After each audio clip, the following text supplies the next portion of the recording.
Hi everyone, welcome back to another video. Another question I've been getting a lot is, how do I become a chartered accountant without a degree?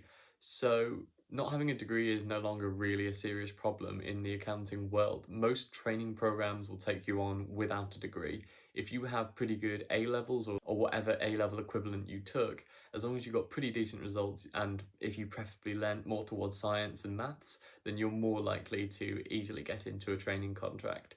You may find that a lot of the training contracts for the people who come straight out of school rather than graduates tend to be CAT, which is the ACCA's slightly lower qualification, which is the Certified Accounting Technician, or you may find that they're CFAB, Certificate in Finance, Accounting and Business with the ICAEW.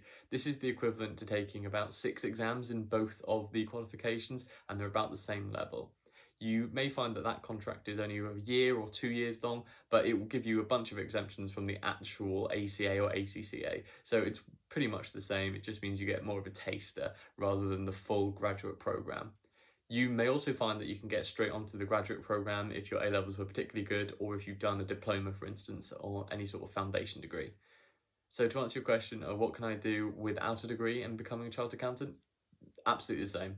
Being a graduate is very helpful, and the Big Four in particular do like their graduates, but most places are really open because accounting needs so many new people in. So to answer your question, you can do anything you want. You can get into any place you want. Thank you. I hope you enjoyed that, and if you have any more questions, just leave them in the comments below. Remember to like, comment and subscribe if you want to see more from me, and I'm glad you came and watched.